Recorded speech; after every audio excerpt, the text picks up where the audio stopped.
Bismillahirrahmanirrahim. Assalamualaikum warahmatullahi wabarakatuh. Waalaikumsalam warahmatullahi wabarakatuh. Sahabat beriman dimanapun berada, kita berjumpa lagi di Ustadz Danu Official Channel. Semoga kita selalu dalam lindungan Allah Subhanahu wa Ta'ala. Amin ya rabbal alamin. Di video kali ini kita akan ngaji lagi bersama guru kita semua, Pak Ustadz Danu. Assalamualaikum Pak Ustadz. Waalaikumsalam warahmatullahi wabarakatuh. Amin ya rabbal alamin. Saya juga sudah ditemani oleh Bang Jainuddin. Kali ini Bang Jainuddin. Assalamualaikum Bang. Waalaikumsalam warahmatullahi. Aman ya? Aman insyaallah. Oke Pak Ustadz, begini Pak Ustadz. Nih kemarin kan ketemu temen ya, temen cerita tuh. Dia matanya kabur Pak Ustadz, penglihatannya kabur. Kabur maksudnya apa? Hilang, lari gitu? Jadi dia enggak melihat secara jelas apa yang di hadapannya itu Pak Ji. Oh itu persis nih teman saya nih. Matanya katarak, dua-duanya. Terus Operasi dong. operasi. Operasi itu kan ada proses tuh, ditutup dulu gitu kan, nanti Belajar ngelihat lah ya, nggak bisa kena sinar. nanti dibuka kan. Nah, setelah dibuka, mata yang kanan itu gagal, nggak bisa lihat dan udah nggak bisa dioperasi lagi, buta. Astagfirullah. Tapi butanya bukan merem, melek buka gitu. Tapi nggak bisa lihat. Jadi kalau pakai kacamata ya nggak kelihatan buta lah gitu. Nah itu tolong tanya ke Ustadz tuh.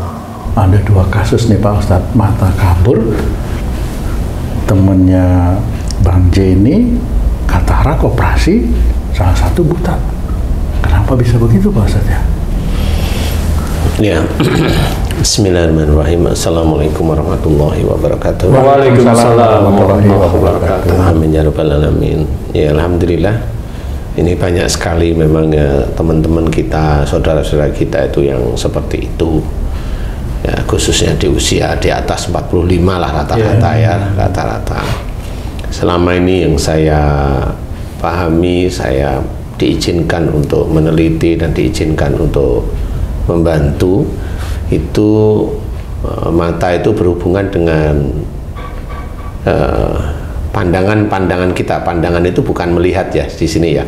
Pandangan itu adalah ide, kecerdasan untuk diungkapkan. Analoginya begitu ya Pak Ustadz ya. Ya seperti menilai ya istilahnya pandangan-pandangan kita lah.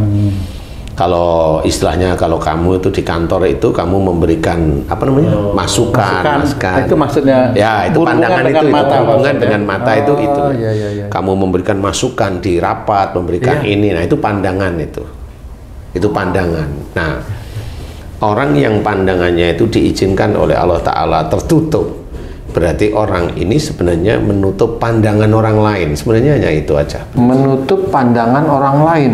Maksudnya gimana? Maksudnya adalah orang itu kalau diberi pandangan, diberi masukan, diberi nasihat, dia selalu menolak. Yang pertama kali bisa nggak terlalu digubris. Itu yang lebih ringan. Kalau penyakitnya itu hanya kabur. Jadi nggak terlalu digubris. Mamanya kamu tuh diomeli sama istrimu, ya kamu nggak marah, tapi ya nggak kamu dengerin aja, tapi nggak marah. Gitu. Ya ada jengkel ada lah, tapi nggak marah. Dengerin juga kan Ustadz? Didengerin juga kan? Dengerin, tapi karena takut kan jadi nggak berani marah juga gitu. Pengaruh ke mata. Kalau takut ya. Itu bisa pengaruh ya Pak. Nah kalau mamanya beda pandangan itu mamanya kan diskusi antara kamu dengan saya, kamu dengan Haji J, atau kamu dengan istrimu, atau kamu dengan papa mamamu mamanya. Nah itu kalau kamu itu sering ngeyel, nah itu kan tidak menerima pandangan orang lain. Tinggal pandangan itu siapa yang sering kamu ayelin. Menutup tuh artinya menutup pandangan orang. Itu menutup pandangan orang lain itu ke kamu. Jadi kamu nggak mau nerima sebenarnya intinya. Nah itu kalau diayeli terus-menerus, jadi tipemu tipe yang ngeyel. Mamanya tuh umpama ya kamu katarak insya Allah. Ngeyel ya bentukannya, dikasih masukannya ngeyel aja. Nah itu katarak gitu. insya Allah. Apakah itu beda-beda Pak Ustadz? Probabilitasnya misalnya orang tua, istri, anak, diayarin itu beda-beda pengaruhnya? Insya Allah beda. Gitu ya? Aduh. Jadi yang paling terberat itu adalah ngeyel dengan orang tua. Nah, kalau ngeyel dengan orang tua berarti 45 ke bawah nih Ustaz? Oh, bisa aja itu kan dulu dia agak nurut, tapi waktu gede dia punya uang kan orang tua ngomong apa kan dia yeli biasanya. Kecuali kalau memang sejak muda dia punya sifat dari salah satu orang tuanya yaitu ngeyel lah, ini ngeyelnya sejak muda. Nah itu bisa aja 45 ke bawah. Jadi dia sudah rabun, nggak begitu kelihatan dan sebagainya seperti itu. Nah tinggal intensitas ngeyel itu kan seberapa ya. Ngeyel kemudian ada marahnya ndak kan gitu. Jadi kalau ngeyel dia itu hanya keminter, ngeyel hanya keminter, dia tidak ada marah, gula nanti dapatnya. Kolesterol. Nggak selalu kena ke ya nanti lama-lama ya ke mata. Kalau udah kena gula kan nanti ke mata. Makanya komplikasi ya. Makanya komplikasi kalau udah kena gula kan gitu. Semuanya. Jadi semua. Tapi ada orang yang rabun atau kabur atau katarak tanpa kena gula. Ya memang ada. Memang ada. Karena memang dia kalau diberi masukan pandangan itu nggak nerima aja. Jengkel atau marah itu, jengkel itu level deket atau kabur lah, level paling rendah. Tapi kalau dia marah, diem atau marah dikeluarkan, ini level yang paling agak lumayan tinggi. Kalau sampai membutakan, levelnya membutakan itu levelnya itu ya pasangannya itu nggak pernah bener aja menurut dia. Nggak pernah bener, dan itu memang pernah saya nangani. Pernah saya nangani, emang nggak bisa ngelihat, tapi matanya utuh ya, matanya tidak ada kecacatan ya. Hanya kata dokter itu saraf-sarafnya yang lemah dan sebagainya.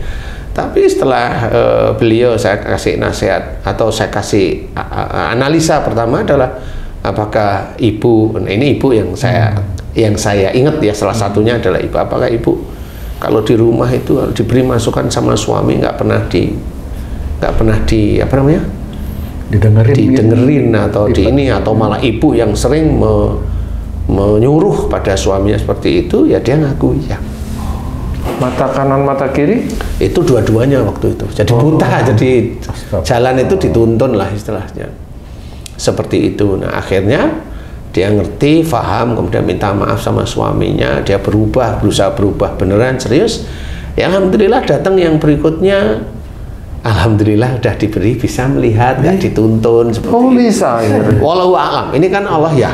Kan itu kan bukan saya ceritanya, tapi ini saya ceritakan karena orangnya itu menyambut nasihat saya itu kan disambut ceritanya. Mau nerima, mau paham, kemudian mau berubah, sehingga alhamdulillah diberi kesembuhan oleh Allah Ta'ala. Dan banyak seperti itu, glaukoma ya ada, alhamdulillah diberi kesembuhan sama Allah Ta'ala, walaupun dulunya dituntun nggak bisa lihat. Nah di titik ini adalah orang itu mau nggak dia menerima dan paham perilakunya sehari-hari, sehingga kalau memang perilakunya itu tidak mau menerima pandangan orang lain, ya pandangannya oleh Allah Ta'ala ditutup, termasuk kabur. Itu yang ringan kabur, yang agak ini katarak, kalau sampai buta itu sampai dalam biasanya.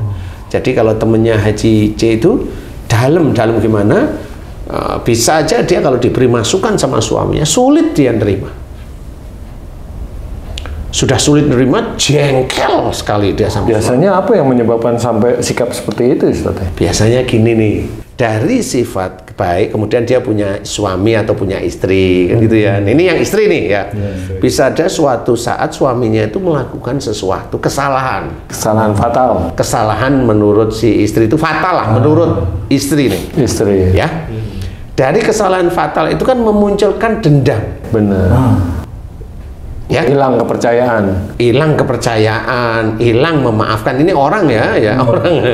Kalau saya ya udahlah, selesaikan aja cepat-cepat daripada nanti di akhirat itu baru ngerti bahwa kenapa kok masuk neraka, ya dendam itu nggak pernah hilang istilahnya. Nah karena dia tahu suaminya melakukan kesalahan yang dianggap oleh istrinya fatal, ya, nah di titik itulah kadang-kadang suaminya memberi masukan nggak digubris. Nggak digubris. Nah akhirnya begitu rabun, kemudian sudah dikasih tahu, dia semakin jengkel, semakin benci, ngomongnya kamu aja nggak bisa kok ngasih tahu aku, kan begitu aja kan. Itu kan membenturkan pandangannya dengan pandangan suaminya. Nah kalau itu kan dilakukan terus-menerus, ya selesai besok. Kalau besok itu hanya cuma matanya kabur aja, aman lah. Tapi kalau sampai katarak, sampai buta gimana? Kan nggak ngerti. Nah di titik itu harus difahami. Makanya benci itu kalau bisa nggak usah dilakukan. Nah Ustadz, kalau yang seperti tadi benci itu udah parah banget sampai menyebabkan kebutaan Ustadz, untuk merubah nggak benci kan berat Ustadz. Apa yang harus dia lakukan sehingga benci itu terkikis Ustadz? Sebenarnya yang paling susah itu memang menghilangkan benci ya. Karena apa? Taunya menurut dia sholat itu sudah paling terbaik. Sholat itu baik, tetapi kita juga harus mengerjakan yang lain, ya, ibadah-ibadah yang sunnah yang lain yang ada apa namanya budi pekerti itu bukan akhlak yang baik. Ya, akhlak yang baik itu harus kita kerjakan sama. Akhlak yang baik itu gimana? Jangan suuzon, jangan merasa pandai, jangan merasa pintar, jangan menggurui, jangan hanya memberi nasihat tok, kan gitu. Ini kan akhlak-akhlak yang memang harus kita kerjakan. Kemudian jangan memotong pembicaraan orang, kan gitu. Banyak jangan, nah itu akhlak yang memang harus kita kerjakan. Nah, kalau yang namanya sudah benci, nanti kan dia habis suami saya itu dulu pernah selingkuh, tapi ini katanya dia sudah enggak, tapi WA-nya masih lah, karena nggak ngerti saya. Jadi akhirnya suami istri besok ketemunya ya dua-duanya di neraka, karena saling benci sudah. Suaminya benci karena minta maaf, nggak dimaafin kan gitu. Nah di titik inilah harus belajar. Ya sudahlah, maksudnya sudah hentikan. Sekarang diganti dengan memahami syariat Islam, kan gitu. Kalau kamu masih suami istri, ya cobalah maafkan.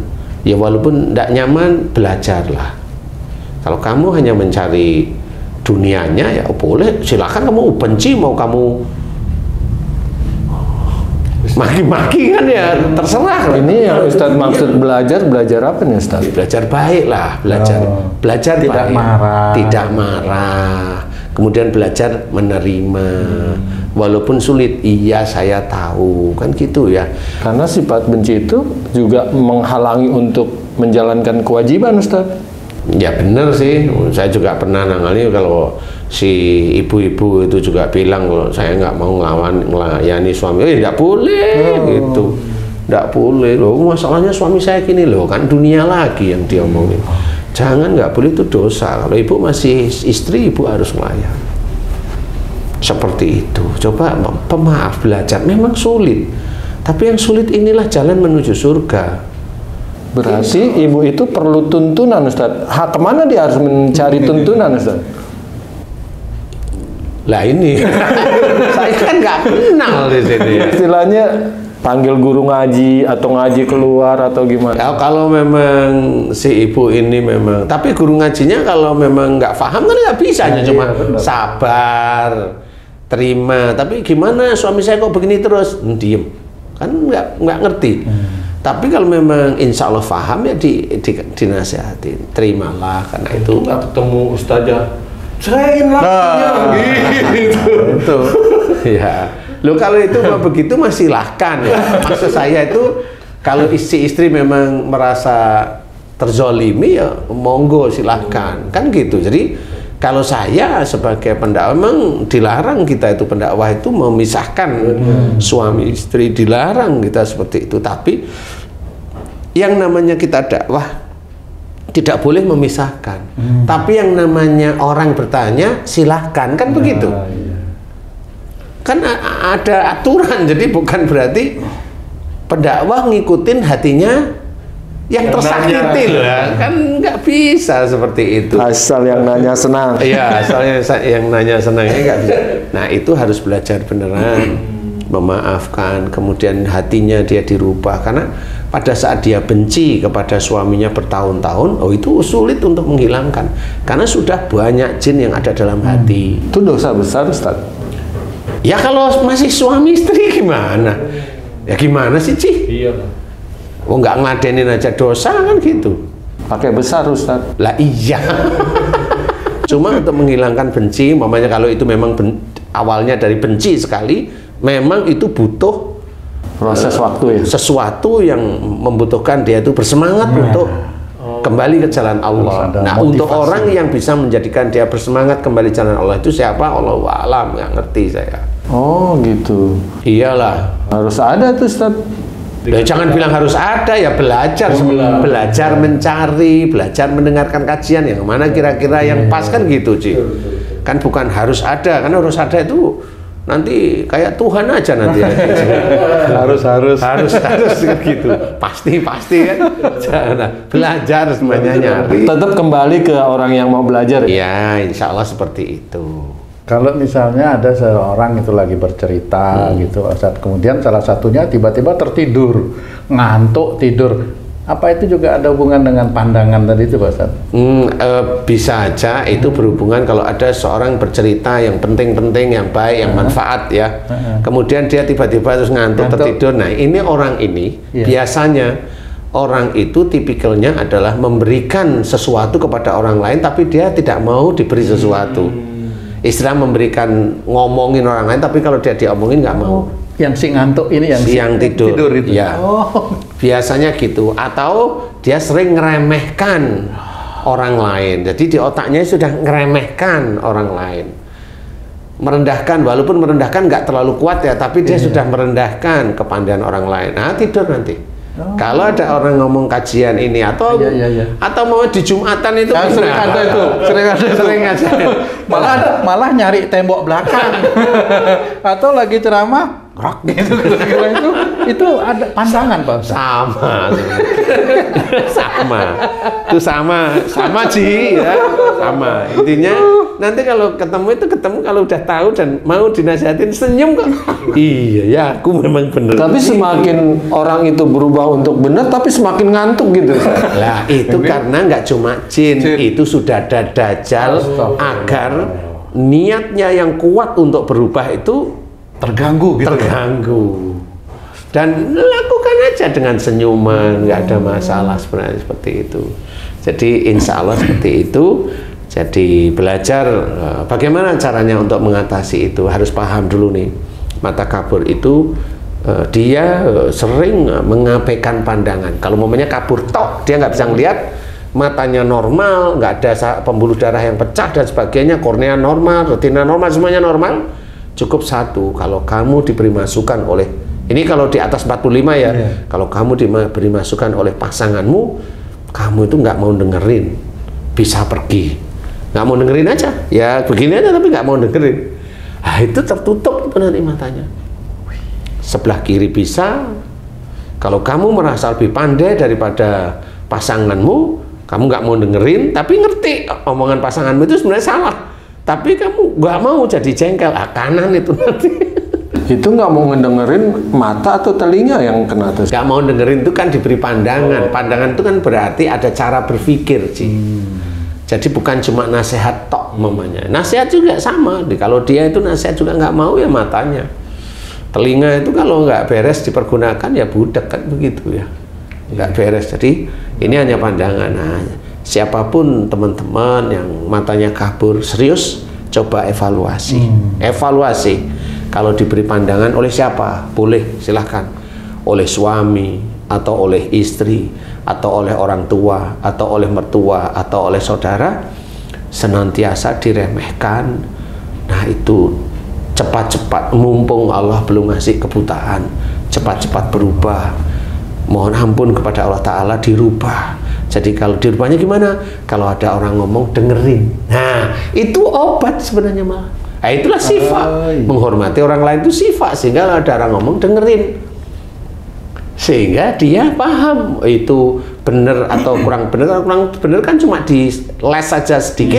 Yang benar kan tetap dimasukkan. Seperti itu aja. Jangan kebiahuyah kalau dia kurang benar sekali, 2 kali, benernya itu banyak, wah dia jelek, kan nggak boleh seperti itu. Kalau dia diberikan pandangan misalnya sama gurunya yang dianggap guru yang baik yang bisa menjelaskan kebaikan terus dia tolak, itu bisa kabur juga. Insya Allah, insya Allah. Iya, insya Allah beneran itu, nggak main-main. Cuma cara Allah memberikan kaburnya itu nanti macam-macam. Dilihat nih. Kalau penyebabnya. Enggak, penyebabnya kan udah tahu nih, udah tahu nih. Nanti mau diletakkan di mana nih kaburnya nih? Nah, kalau diletakkan saat ini deket ini, berarti orang ini mau dia berubah beneran. Tapi kalau Allah melihat orang ini nggak bisa berubah, nanti, Astagfirullah. nanti pada saat dia tuanya nanti baru dibikin nggak lihat beneran. Seperti itu. Malah nanti. Karena dia nggak bisa berubah ya nanti. Akhirnya dari buta itu kan uring-uringan terus, nggak cocok dia. Wong nggak bisa berubah. Nanti. Biasanya begitu. Insya Allah harus koreksi, kemudian mau berubah, kemudian mohon ampun, minta maaf sama orang yang sering kita tolaki terus-menerus masukan, nasihat, pandangannya, minta maaf terus-menerus setiap harinya. Mohon ampun kepada Allah Ta'ala. Berdoa kalau diberi kesembuhan oleh Allah Ta'ala, mudah-mudahan bisa meningkatkan iman dan ketakwaan kita kepada Allah. Itu kuncinya. Jadi jangan hanya cuma minta sembuhnya tok. Mohon bisa meningkatkan iman kita dan ketakwaan kita kepada Allah. Nah, mudah-mudahan nanti kalau paham, mudah-mudahan Allah membuka lagi matanya yang dulunya kabur. Insya Allah mudah-mudahan bisa mulai melihat seperti itu. Insya Allah, wallahu a'lam. Alhamdulillah, terima kasih banyak Pak Ustadz penjelasannya. Sahabat beriman dimanapun berada, sudah sangat detail itu penjelasan dari guru kita. Mudah-mudahan Allah memudahkan kita untuk bisa mengaplikasikan apa yang disampaikan oleh guru kita pada tayangan kali ini. Sampai jumpa di video kami yang lain. Wassalamualaikum warahmatullahi wabarakatuh. Waalaikumsalam warahmatullahi wabarakatuh. Alhamdulillah. Bismillah.